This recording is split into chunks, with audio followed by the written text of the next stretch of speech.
live on this beautiful Thursday here at Blowing Rock Draft House. This is the first Bears Talk Live of the school year, so very exciting. I want to give a shout out to our presenting sponsor, Jay Brown. He's actually ordering his lunch right now. So thank you, Jay Brown Realtors. We appreciate your Coach, will you talk through that real quick and kind of what the SAC did in terms of breaking the conference into two divisions, the Piedmont, which we're in, and then the Mountain Division as well, and how the SAC Championship will play out this year? Yeah, so they've split us up into two groups of five, and we'll have an opportunity to play what I would consider 4 regular season games, so to say, and then at the end of it, the winners of each division, the Piedmont and the Mountain, will then play each other, and they'll match up the 1 seed versus the 1 seed, the 2 versus 2, 3 versus 3, and so on and so forth. But it'll give our kids an opportunity to, not just play games to play them, but should, as far as I know, they're going to announce a conference championship at the end of it, and it gives us an opportunity to compete, which is what they work so hard for. Yeah, a chance to three-peat, right? That's right. I know from our athletic department administration and, for our Bear fans and for our kids, I think we're going to try to find a game potentially for March 6th, but haven't quite worked through all the details yet on that. Okay, perfect. So that would be the first game being potentially March 6th, and then the last game potentially being April 17th at the end of the season. Yep.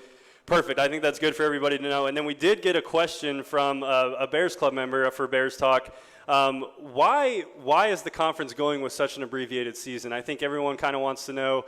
We're used to seeing a 10, 11-game football schedule for the regular season. Obviously, moving to the spring changes things, but can you kind of just educate everyone on why it's healthier and safer to do a shortened season this spring? Sure. I think the first thing is to address why they canceled it. And our LR administration has been unbelievable in providing a really safe environment for our student athletes to come back to school and participate. I don't know if everybody else was where we are across the scope of Division II. So, we get for health and safety reasons, they push things to the spring. For us, it was kind of twofold. One, again, in the health and safety perspective, to play 10 or 11 games or more, beginning in March and finishing either in April or at May at that point, and then turning around and playing a full fall season with a championship segment puts an awful lot of stress on our players' bodies in the contact sports like football. And, when we began to look at things, looking at an abbreviated season from a health and safety standpoint, and then they were doing the NCAA was giving some grace to our seniors so that if they were playing – it started in less than 50% of their games, they would be able to maintain their eligibility and return in fall of 21 and be able to play that full season out. They've since said however many games you play in, you'd have that same stipulation. So mostly driven by health and player safety, the quick turnaround, and then the ability for anybody who was a senior that's been affected or had their senior year affected by COVID and whatnot, they'd have the opportunity to come back and play a full fall in 2021. Yeah, we appreciate that context. And I know for everybody in here, it's exciting to hear that our seniors are going to get the chance to come back next fall. Obviously, we've got some really key seniors on our team currently that hopefully will rejoin us in the fall for a full season.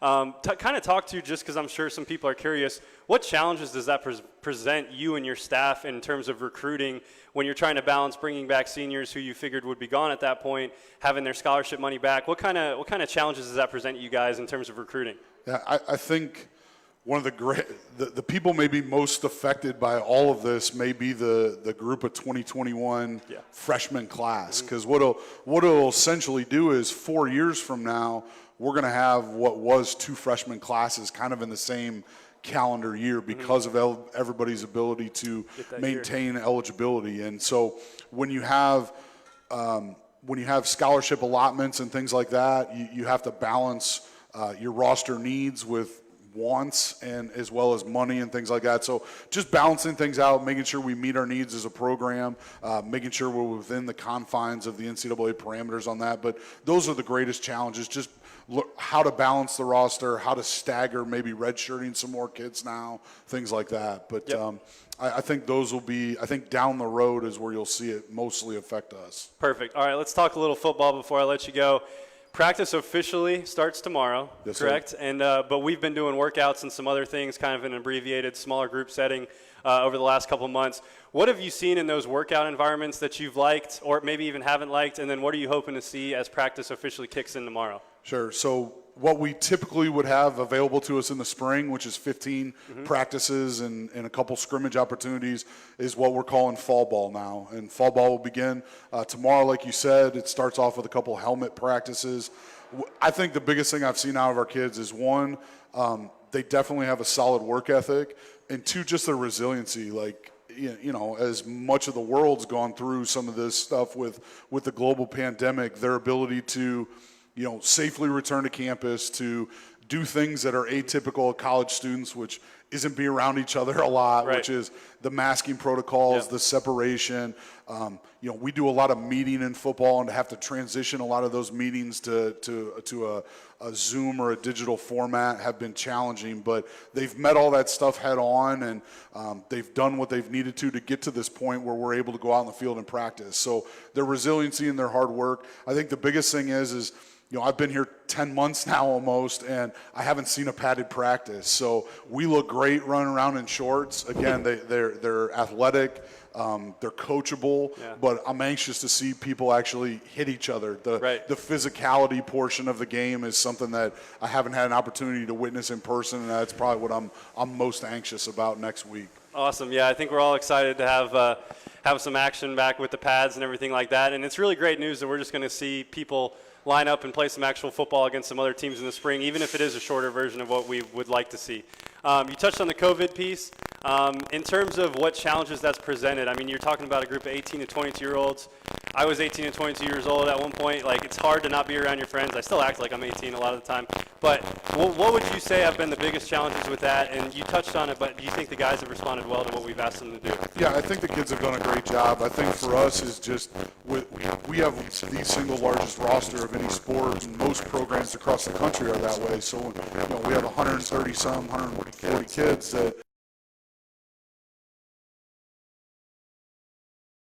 large groups, and space is limited for things like that. We've had to transition a lot of our meetings, again, either virtually or outdoors.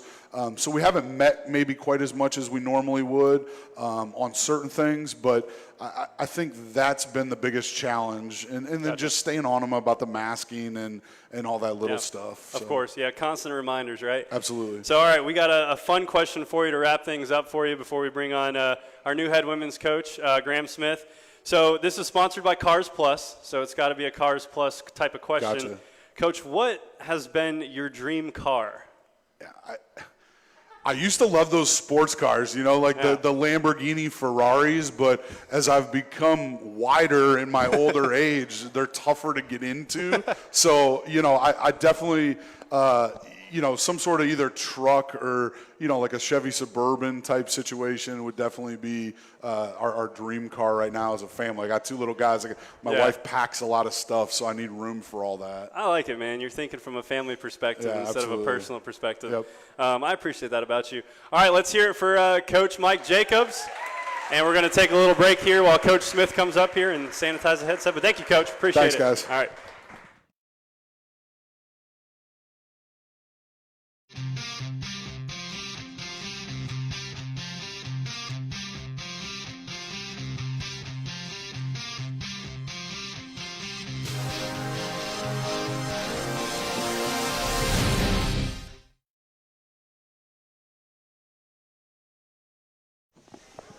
Phil, good. All right, we're going to jump back in with our second guest of today's show. We've got head women's basketball coach Graham Smith. So he's got his whole team here pretty much. So give it up for Coach Smith. Coach, obviously, one, welcome to the show, and two, I know that this is obviously your first year here at LR, so a lot of people might not know you. So why don't you give everybody a little background on kind of how you got here to LR and tell us a little bit about yourself. Yeah, so originally from Midwest, from Rockford, Illinois, and spent the last 2 years in Raleigh, North Carolina at William Peace University. Great place. Prior to William Peace, I was at Dean College in Franklin, Massachusetts for about my first 5 years as a head coach. Awesome. And very thankful for the opportunity and blessed to be here at LR and join the Hickory family and the Bears community. It's been awesome so far. Yeah.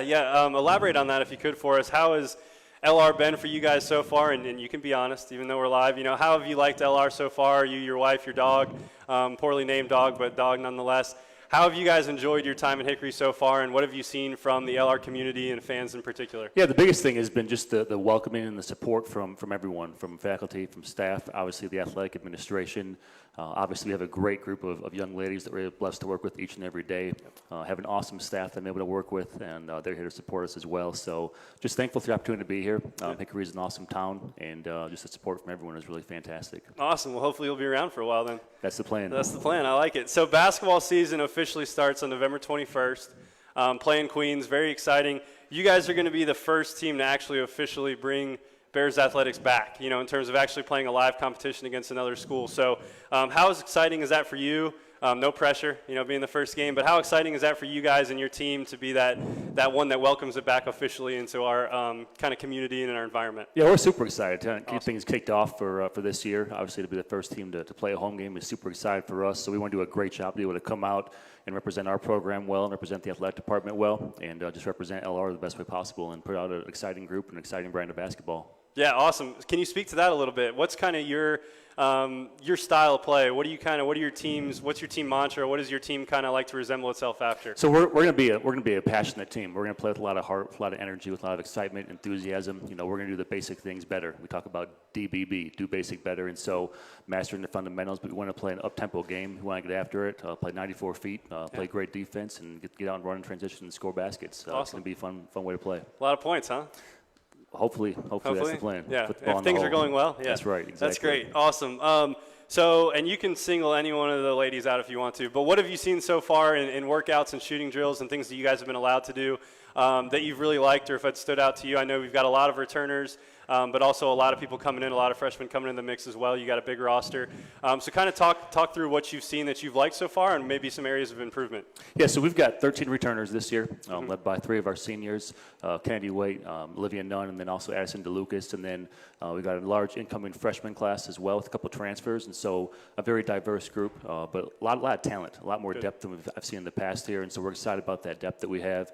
Looking forward to be able to utilize that to let us play the tempo that we want to play and be able to get up and down. So far through workouts, it's been awesome. The buy-in has been fantastic from every single player.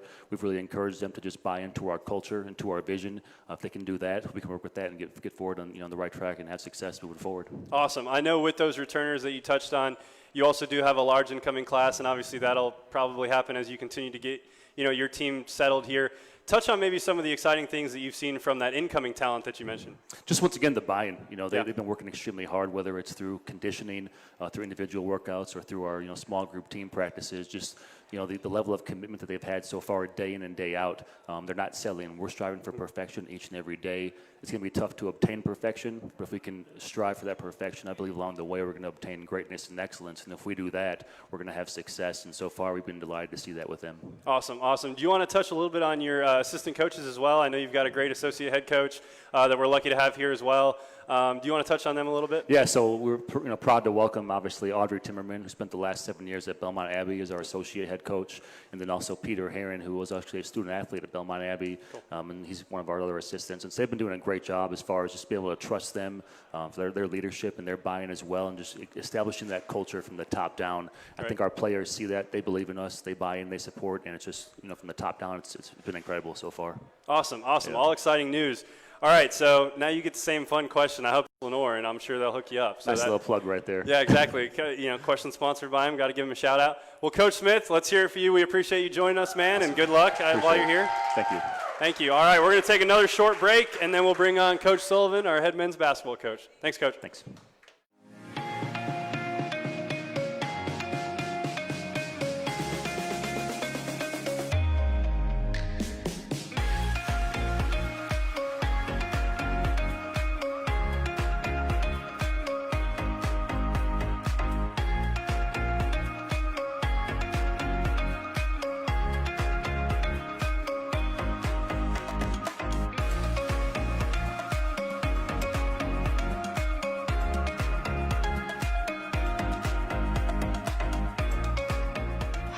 Welcome into Moretz Stadium. What an atmosphere we have for you today. It is worthy of this game. Darren Goldwater, the two-time Super Bowl champ here, Trey Essex. This atmosphere tells you what you need to know how big this game is.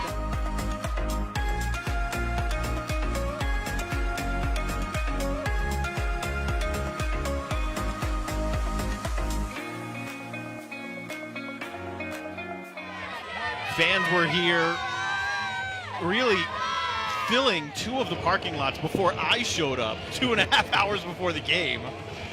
And that's a rarity. And it's as good of an environment as you can find in Division II football. A sold-out Moret Stadium, standing room only.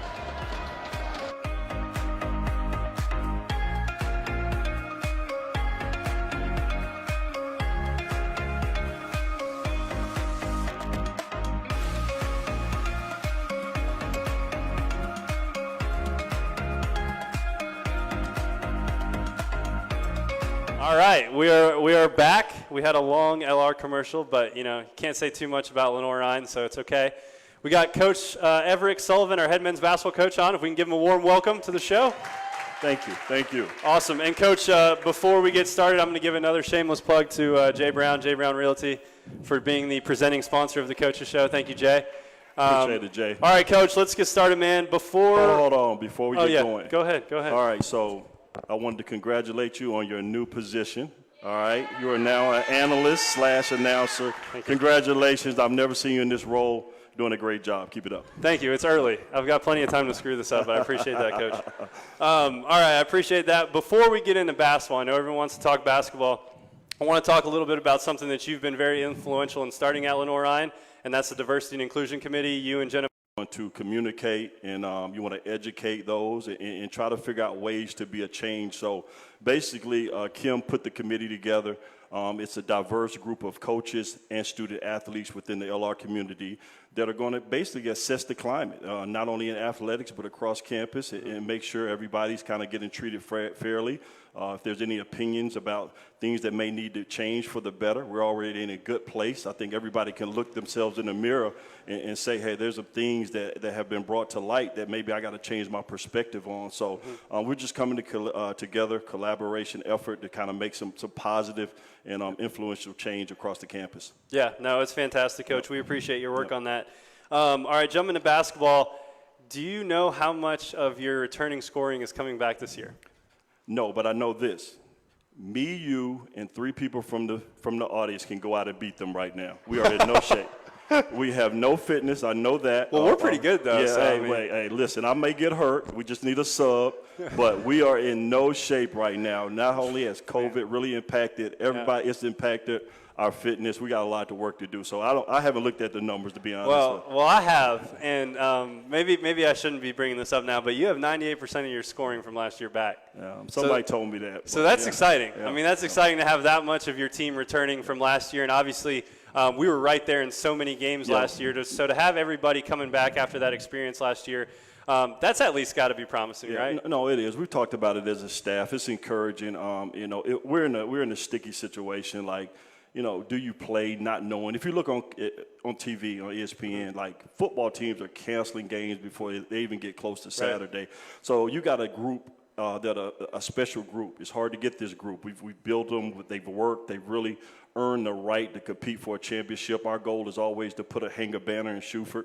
We got the court named after Coach Lynch. Like, we want to leave our legacy, so you don't want to be shortchanged. And we're put in a sticky spot, and we got to get ready to prepare like the season's going to happen. But there's a lot of unknowns. But we have a great group. They're a talented group, 2 18-point a game scorers, very experienced guys. They know the league. The conference is very tough.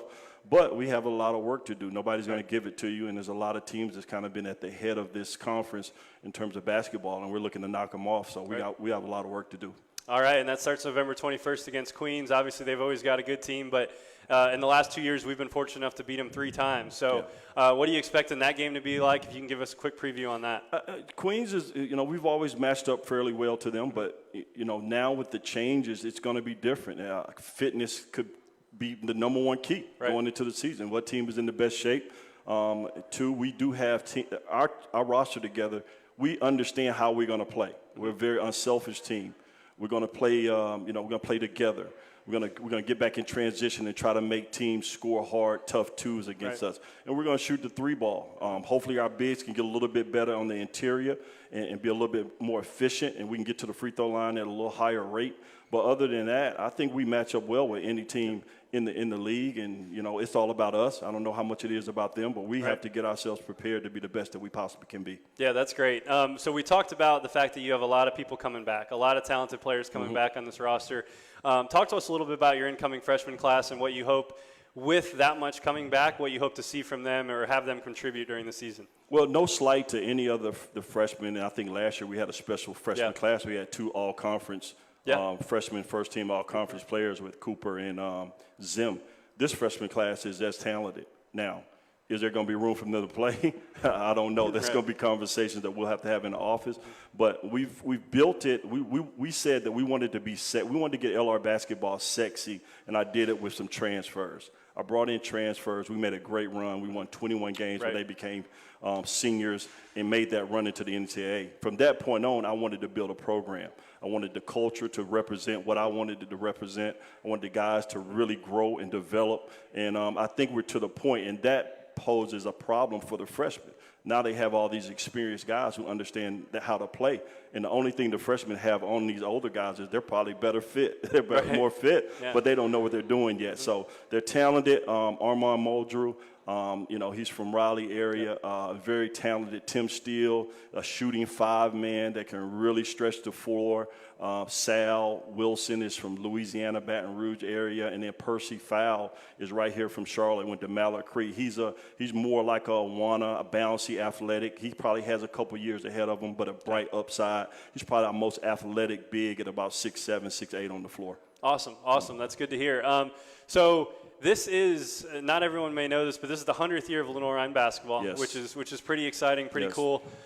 So talk to us a little bit about how exciting that is for you to be a part of. Obviously, with everything considered, we hope we can have some kind of an alumni gathering in February or so to get everyone back for alumni weekend and do a big 100 years of basketball event. But just kind of talk about how much that means to you to be a part of a program that's been around for 100 years and what impact do you think the guys that come before you have made, and what impact do you hope you guys can continue to make as we move forward? Well, we've got a chance to see LR football.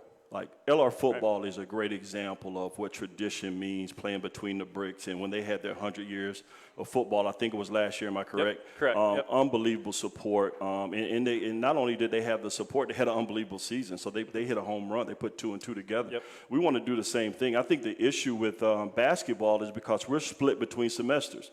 We're split between semesters. There's, homecoming kind of falls in an area where it's tough to get people who have jobs back to LR from all around the world, all around the nation. So we're continuing to reach out, try to expand our Rolodex.